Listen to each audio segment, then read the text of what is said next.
Hey guys, welcome to another session of Epic 7. This is my initial thoughts video for Zio, and as usual I am late again. I feel really bad because I had a couple of the regulars, come on my stream last night. It's just like, hey, are you gonna make a Zio YouTube video? And I'm like, yes, I know I am, I will.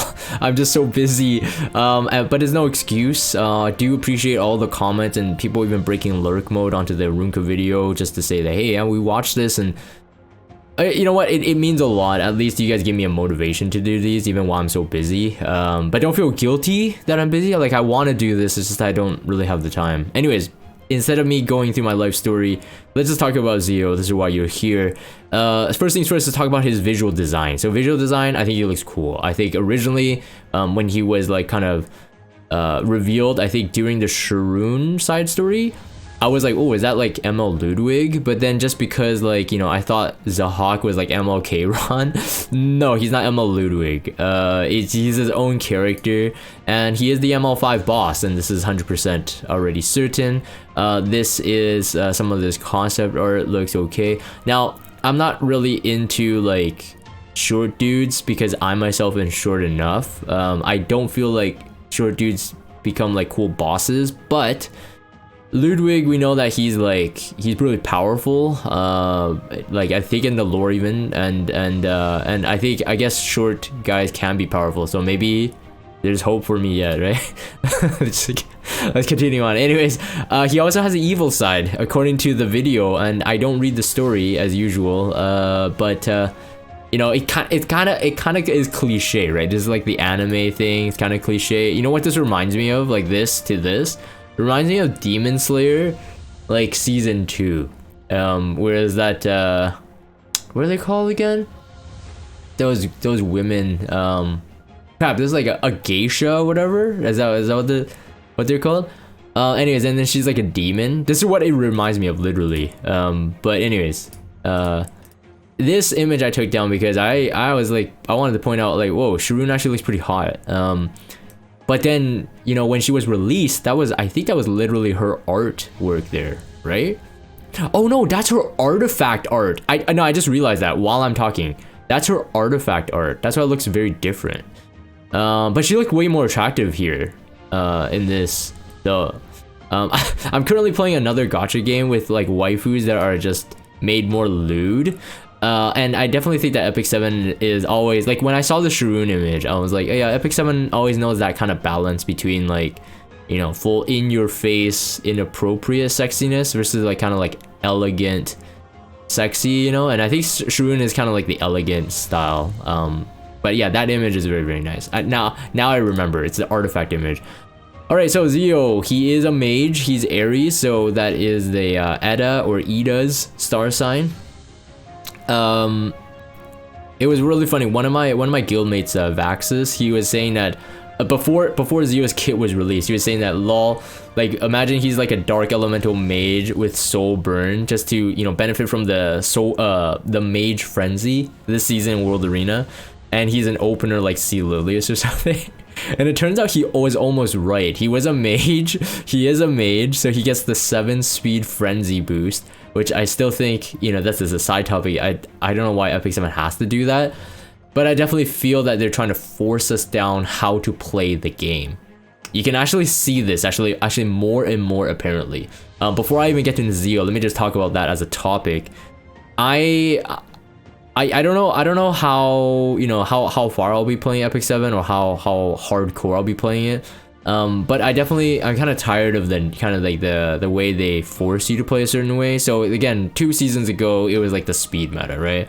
Like, you have all these high speed base heroes that if they get first turn, your whole team is doomed. And then they started in high speed base, and then it only really benefited from those who can actually obtain the high speed gear. And then the Soul Weaver Frenzy didn't help it, so it really forced like aggro. Now they slowed it down a bit, taking the Soul Weaver Frenzy out, giving it to mages, even though that's already incredible itself. But then also creating heroes like Zio, which will definitely suppress the desire to contest speed. Not saying that it will eliminate it, it would just suppress the desire to. And also the specialty change Adin or Adin. I didn't get a chance to even make a video on her, but I definitely think she's really good, right? So if there's no video on her, because by the time of that patch being finished, I just didn't have the time to actually make a video, but I mean, she is really good. If you haven't seen her used around either in defensive teams or in RTA, she's just insanely strong right now. So like she's an anti-cleave deterrent, and she's just annoying to fight even in a standard comp. So she's just very, very powerful. A kit that's super powerful. On one end, I'm happy for that a 3-star that is kind of like a protagonist can be used in competitive PvP. But it's like, you know, to take a step back again, what I'm talking about is basically this kind of narrative that Smilegate is writing, right? Like they're forcing players to play a certain style when they want, like kind of like the Golden Boys meta. Even though the players figured those things out, it was still kind of like how they wanted you to play, you know? And this season is very clear that they don't want you to only rely on speed, which is good. It's fantastic for those who can't roll speed. But speed gear will still be super good. But Zio, like I said, will just lower players' desire to want to speed contest because of what he brings to the table. All right, now that side topic aside, let's talk about him again. Like I said, Ida or Edda's star sign. I'm gonna call her Edda. This is what I'm used to. So 1255 attack, so it's very high.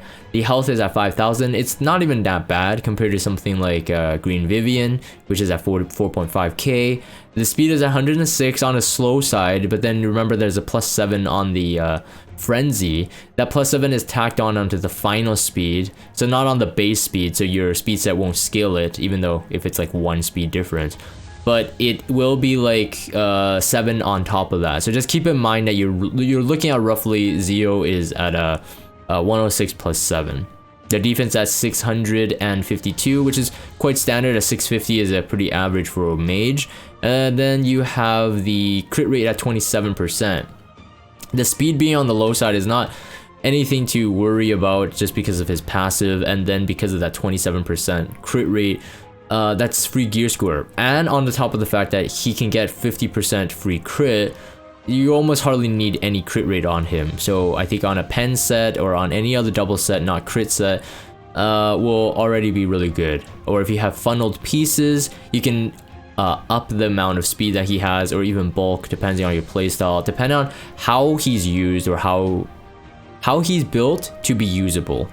Alright, so the effectiveness at 18%. Originally I was saying that, oh, he's a pure damage dealer, and then so his effectiveness kind of wasted there, and the imprint concentration also effectiveness, I was thinking it was a waste. However, we do have the damage mods as I'm making this recording, and his damage mods aren't even that crazy. So I think that maybe the effectiveness there is not even that bad, and the imprint concentration of 27% is not that bad.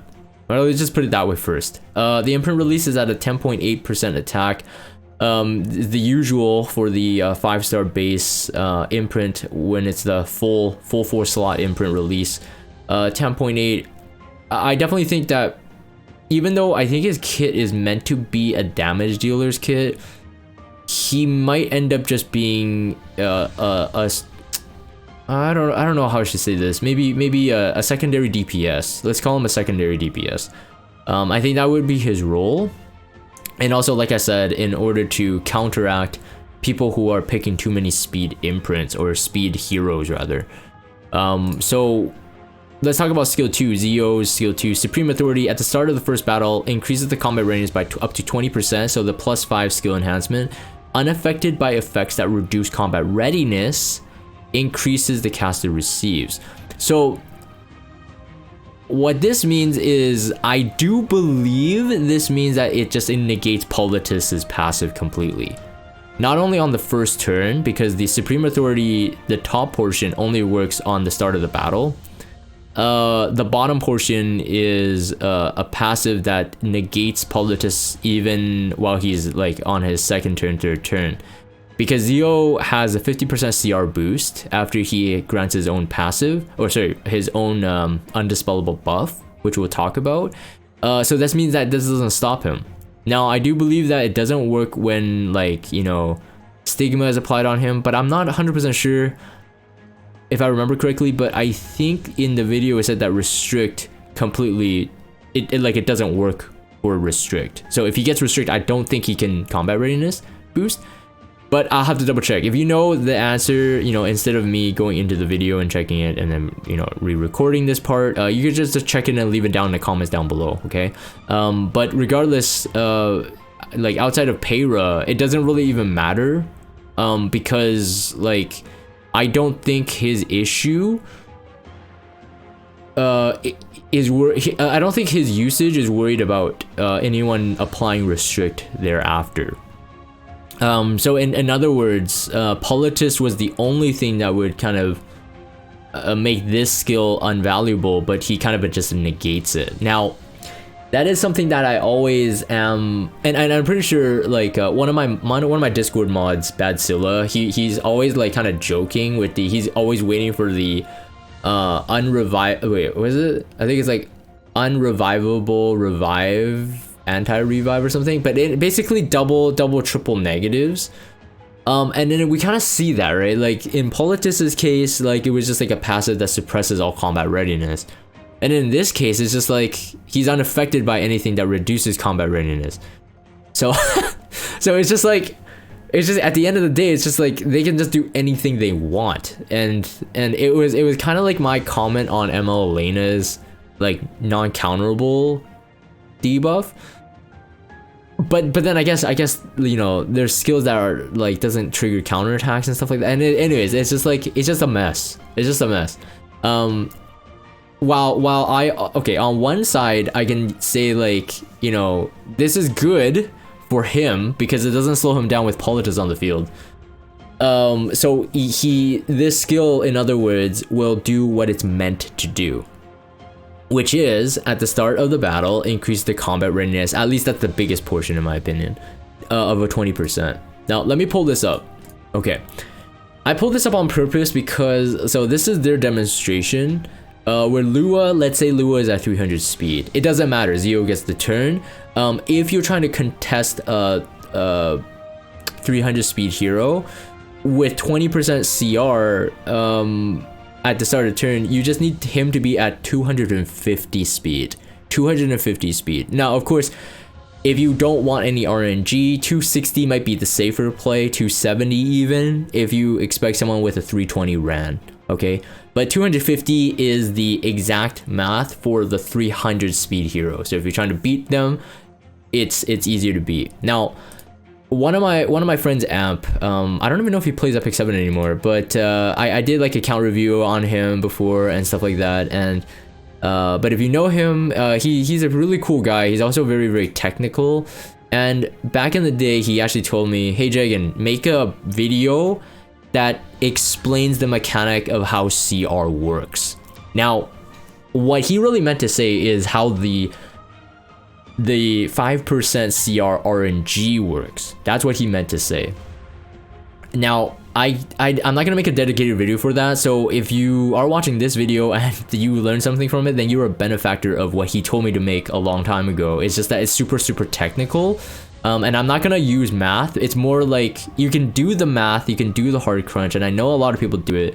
And realistically, the difference between what Amp wanted me to share is what I think is commonly misunderstood, all right, in terms of the CR. So let's say, for example, I'm gonna draw an X here. Pretend there's a Ran on the field, okay? So Ran, slightly faster than Lua. What most players assume is that the 5% fluctuation of the CR happens at this point. Okay, so if Ran was 100%,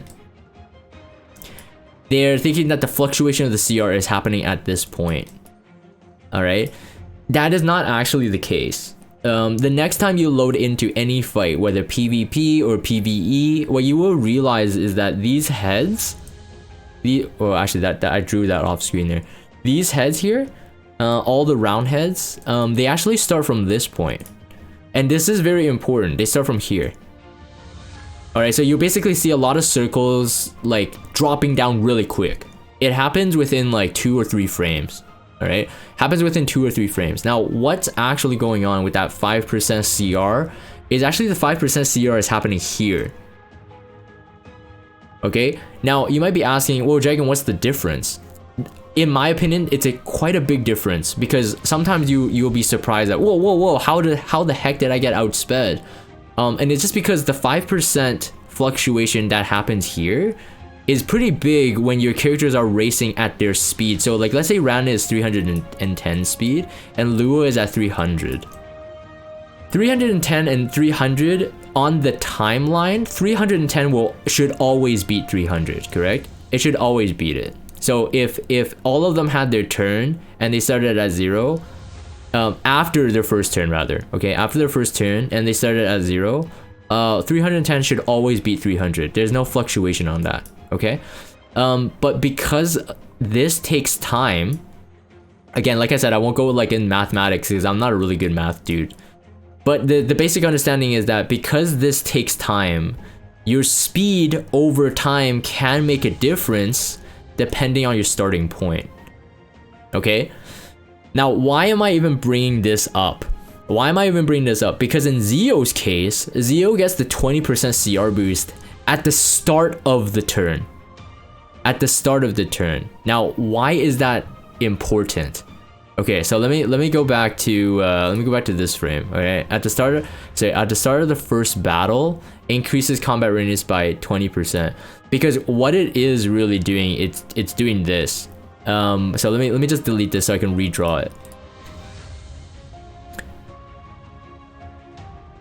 Because let's say Lua again is 300 speed and Zio is at 250. Okay, so let's say this is Lua, 300, and Zio. Because they all start, remember, they have a 5% fluctuation, but let's just say they start at the exact same place. Zio is at 250. So what's going on is at the start of the first battle, he gets to his point, which is like roughly around here.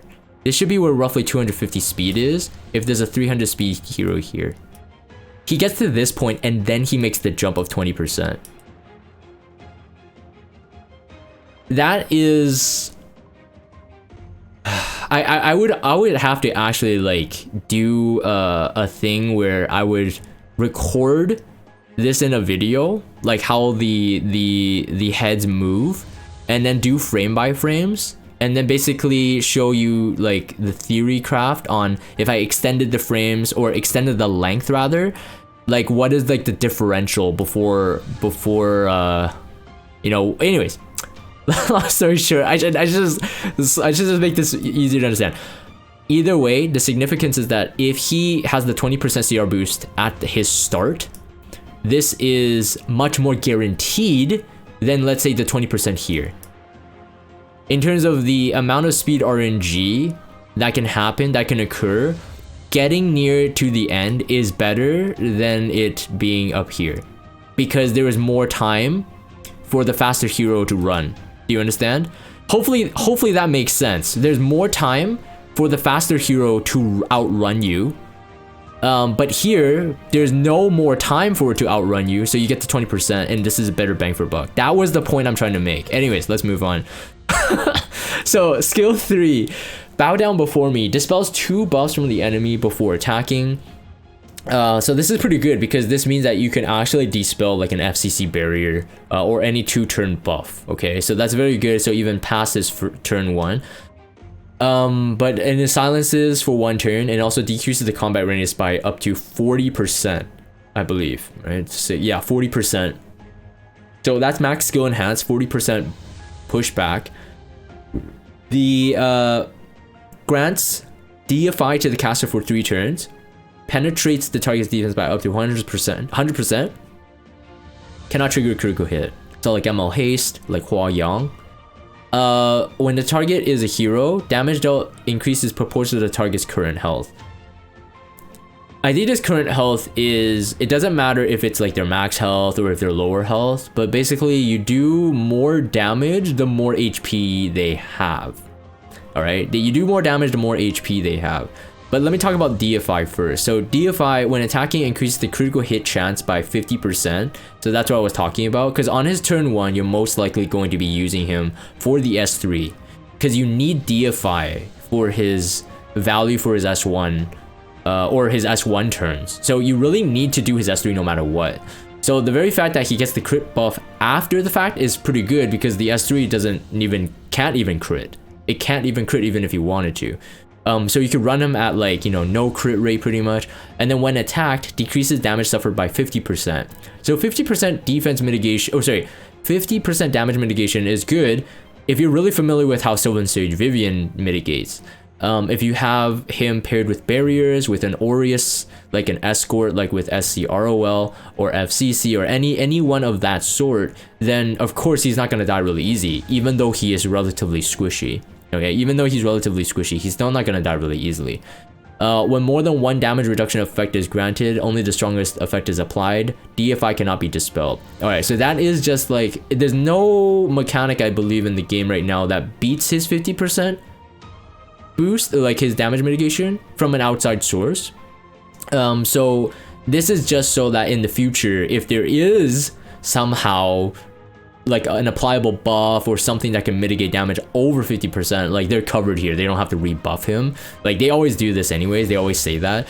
And then DFI cannot be dispelled. Oh, and also it just prevents you from thinking that he can stack it. I guess that's another reason why they have to word it that way. The soul burn effect is 10 souls, pretty cheap, but dispels all buff from the target. It's not amazing in my opinion. Like this soul burn would definitely not be like a turn 1 use that I can think of. It would always be like, I don't know, maybe on a Rylet at the most. I don't know actually. But just keep in mind that this does dispel 2 buffs before attacking. So yes, he can apply it to like a Rylet by dispelling the evasion on turn 1 and stuff like that. So just keep that in mind. And then yeah, he doesn't have to even trigger a critical hit, so he could do decent damage. We'll talk about the damage mods in a sec. Let me see, did I cover everything? Okay, so here's the thing with Zio. So I wanted to test, because we got the damage mods and it's not super crazy. His attack rate is at 0.2 for this skill, and it's at like a I think it's like 18.75% target current HP. I don't know what that means in terms of the wording, but I'm gonna give you a couple numbers, okay? I'm gonna give you a couple numbers for his damage output, then you can get a feel on how useful he is. And frankly, he's like, based on the damage mods, I don't feel that he's really useful. This is an issue I have with him. So anyways, I have him in a damage calculator at 4,000 attack. 4,000 attack with an attack buff, which is pretty hard, but let's just say he does get it. 4,000 attack with an attack buff, and I put portrait on him as well. Portrait of Savior on a 1500 defense target, which doesn't matter because this negates defense completely. And their HP is at okay, so in the first test, the HP of the target that I put it on has 8,100 HP. His S3 does only 6,100. Why is this an issue? And that's a hit, by the way. It's not a miss. A miss is lower than that. But why is that an issue? Because Zio is meant to be chosen to like hit anyone that is supposed to be squishy. So for example, someone picks a Ran, you might go to Zio, because Zio, if he's at 270 speed, most Rans can't beat Zio there. And also Zio has like some, well, I mean, he has to use DFI before he gets the damage mitigation. But let's just talk about like speed for speed, or getting first turn. So Zio is supposed to beat Ran there. So the only thing he can do, he can't actually kill Ran. So like the more HP they have, the more damage you do. But I'm cranking up the damage calculator on the side here. If the target's HP is at 9,500, so this is an unoptimized Ran, then his S3 only does 6,700. It still doesn't kill. So the only thing that this really does then is kind of like what a Sid does, which is to push them back and then to silence them for one turn. So he's realistically just the better Sid, but he doesn't even kill. Like, he doesn't even have that damage. Like, that Ran can literally RNL himself out of the silence, assuming that he, actually gets the turn and not Zio's follow-up, he can RNL out and actually win. So this is where it's like, originally when I was looking at his kit, I was like, whoa, Zio's insane, he's gonna stop cleave. But I'm not quite sure, right? Like, I feel like, yes, he's more likely to guarantee that first turn over someone like an Acid, especially if you have trouble with speed gear. Zio reduces the necessity of speed gear. I'm not 100% certain that Zio will do what he set out to do based on just my reading on this. Now, let me crank up the target's HP. If I crank up the target's HP to 20,000 with the same stuff, attack buff on first turn, by the way, which is not part of his kit, okay? It's not part of his kit, so he can't self attack buff. This is assuming he somehow got an attack buff. Attack buff, 4,000 attack. On a 20,000 HP hero, he does only 11,000 damage. This is not like, like on let's say on an A Ravi, let's say for example, a 25,000 HP A Ravi, he does 13,000 damage with attack buff, 4,000 attack with portrait, and that's not even counting A Ravi may have proof of valor. So in reality, Zio doesn't do a lot of damage. He does kind of disable their turn 1, but it just depends. I just feel like Zio might not have that much to him, especially on the S3. Okay.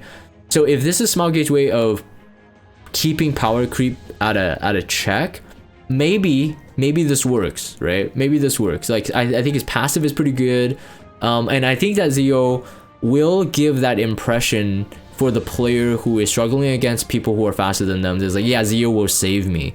Again, like I said, I'm not 100% convinced of that, especially if they run 2 speed openers. Like Zio can only really stop 1, right? Now, if you're picking Zio against a tank team, it makes his kit even more questionable, because again, outside of like maybe disabling turn 1, but like who will you really be disabling? If they go with a standard, they're gonna have sustain, they're gonna have like cleanse. So that makes me feel like Zio's kit in that regard, that means the S2 and the S3, really what it is, it's just like they're trying to scare you, like if you pick Zio, or if someone picks Zio against you, they're really trying to scare you. Like that's my impression right now. And again, this is in light of the damage mod that we have, which is underwhelming to some degree. Now I think he definitely picks up once he gets the DFI buff on him. Don't get me wrong, I think that is really where he's going to shine. It's just that now the synergy of him having the first turn and then doing the S3, it almost feels like the first turn and the S3 are almost meaningless, except for him to get DFI. Okay, so that's my thought on that. So this is the S3 animation partially of it, and then there's like this one hidden frame of this. So kind of going back to this kind of like the evil look, even though this one looks kind of weird, like his face looks kind of weird. This looks like he is a child, but he's not so young. This one looked way younger. I think it's the eyes are too big or something. But anyways, this was like one frame I caught. And then, so yeah, and then we go to the S1. So the S1, again, I think is S1 and then his extra attack. I think these two are probably his best attributes. The DFI passive or the DFI buff with the S1 into the extra attack, I think this is like where his kit really shines. But that being said, let's continue. Skill 1, let me destroy you. Such a straightforward skill name. Let me kill you, okay? Let me destroy you. Attacks the enemy with a spear before increasing attack of the caster for 1 turn. So yeah, so he does attack first before increasing the attack. The attack will come for his it's only 1 turn, by the way. It will only really work for his extra attack on his first turn, and on the subsequent turns, assuming you have, you're not stunned or anything, you will keep that attack buff up. So it kind of works like Milim in that sense. When the caster is deified, activates Disappear as an extra attack. Disappear can only be activated once per turn during the caster's turn. So no counter mechanics, no dual attack mechanics. You will not draw the dual, you're not drawing the extra attack through those mechanics. It will only be on his turn. Now, Disappear, the extra attack, attacks the enemy with a Sword Storm, and when the enemy is defeated, increase the combat range of the caster by 50%, and then penetrates targets defense by 50%. Now, the passive, his S2 has higher, oops, not that one, has higher value because assuming you're killing, even Politist can't stop you, right? Even let's say a degen Politist on the field, even Politist can't stop you from getting your CR boost. So that's why his passive is kind of neat. It's kind of neat. And then so let me destroy you the mod for this. Let's go through that. The damage mod for this is at a 0.7. All right, 0.7 attack rate with a power of 1. This is insanely low. This is insanely low. I can't even imagine, like, yeah, anyways, I'll continue on. And then, but the disappear though. So disappear is where he really shines. Disappear is where he really shines. Disappear is at a attack rate of 1, but a power of 1. But because it has a 50% defense pen, that makes his skill very, very strong. So let me use the exact same damage mods or damage calc that I was reading before. 4k attack, he has increased attack. So attack buffed. And I set him at 280 crit damage. Now, realistically, to get him at the speed you want with the attack and crit damage, it may not all be possible, okay? But I'm just gonna use these numbers. 4k attack, attack buffed, 280 crit damage, and do I have him on pen set? I don't have him on pen set. Okay, so I'm not going to even add a pen set. S1 with the damage mod at 0.7 only does 5.7k attack, 5.7k damage. This is crit damage. That to me sounds pretty low on a 1500 defense target. 1500 defense target. However, disappear does 14,000 damage. 14,000 damage. Now, if you somehow add like a torrent set, or let's say even a pen set, you're looking at another, like, you know, 10% more damage.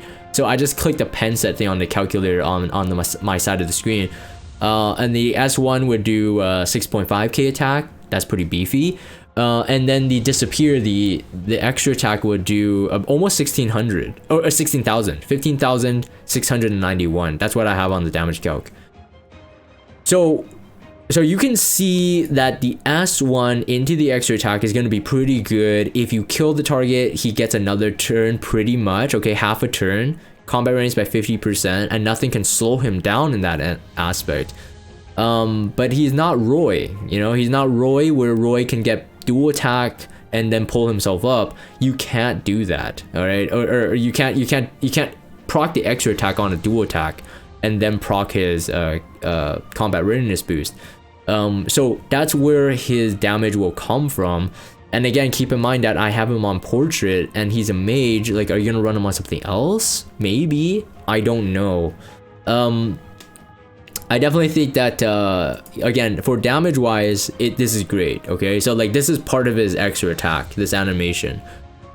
During their combat showcase video, it got kind of repetitive, like how much this happened, because like Zio in their showcase really did kill like multiple targets at once.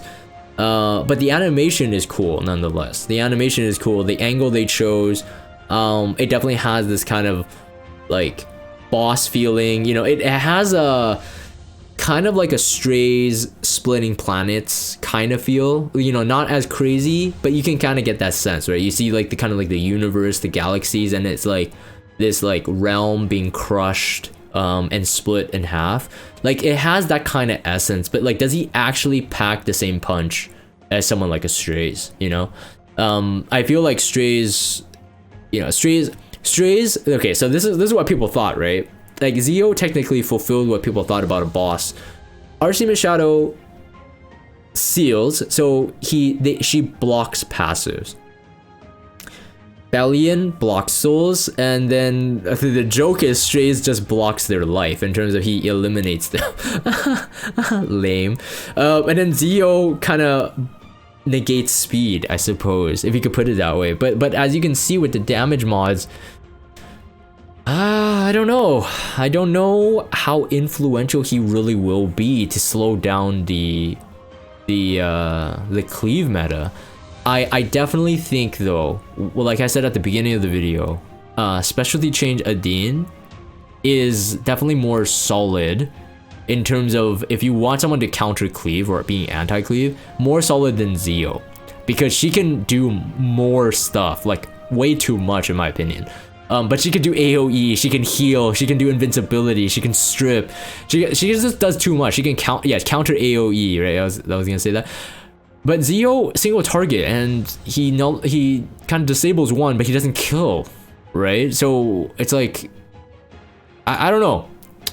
I originally thought that he could be insane, but then they lower his damage mods to a point where I'm just like, okay, he's not as crazy as I think. And again, like I said, like even though the S1 and extra attack after DFI is pretty good, maybe pretty good in terms of the standard comp, but then it's just kind of like, is that what he was made for, you know? I guess it's still nice to have. So like let's just theorycraft Zio in not as a counter pick to Cleave, or not counter picking to someone who is trying to outspeed you. If you build him just 250 speed just for the sake of it, in case 250 speed, but then try to, you know, amp up his damage or even slight bulk, but you pick him into, let's say, a standard comp, maybe he has merit there. I don't know, this is kind of hard to tell. People theorycraft like lifesteal on him, but then if you want his passive to have first turn capabilities, then you need some insanely crazy lifesteal gear in terms of speed. But yeah, if he was on lifesteal, I think that would be super good. Again, so this is where I'm kind of like split. I'm just like, where, like I feel like on paper he can do okay, but then I'm kind of skeptical. I just feel that there's this weird dilemma with his kit, and when heroes like that appear, and if you guys watch my initial thoughts series, you know I always come to that conclusion. It's just like, I'm not quite sure how viable that becomes, right? Ideally, the best heroes when you're drafting in World Arena is that the entire kit synergizes with itself, and also the entire kit can deal with different aspects of the game, so different mechanics, right? So again, using SC Adin as the what do you call it, example, the S3 can pen, and it can possibly one-shot dark elemental heroes. The passive she has can counter AoE, so she's kind of anti-cleave, but then she's like also anti-bruiser, right? So like Adin has like all those things, and it's kind of like, oh, this is so crazy. It synergizes well. At the same time, they're so different, but they don't conflict each other. Whereas Zio, I feel like he has these different mechanics, but it's like it's conflicting itself. So that's my thought on Zio. Anyways, let me know what you guys think in the comments down below. Obviously, because he's a boss character, an ML5, and perhaps still really useful for players who can't get the speed, who hate getting, you know, mowed down by someone who is too fast. Zio might be the pickup for you, but you know, only time will tell whether or not he is that crazy. But I am definitely, originally I thought he was way crazier, but I definitely think that he's not gonna be as impactful as someone like Bellion. Which Bellion, like when she stops souls, there's no getting around it, right? But like the Zio actually stop speed heroes. That I'm not 100% sure of. Anyways, I'm gonna end this here for the video recording. If you guys have Discord, check out the Discord server. Follow me on Twitter, subscribe to YouTube if you haven't. And as always, thank you guys for watching, and I'll see you guys next time.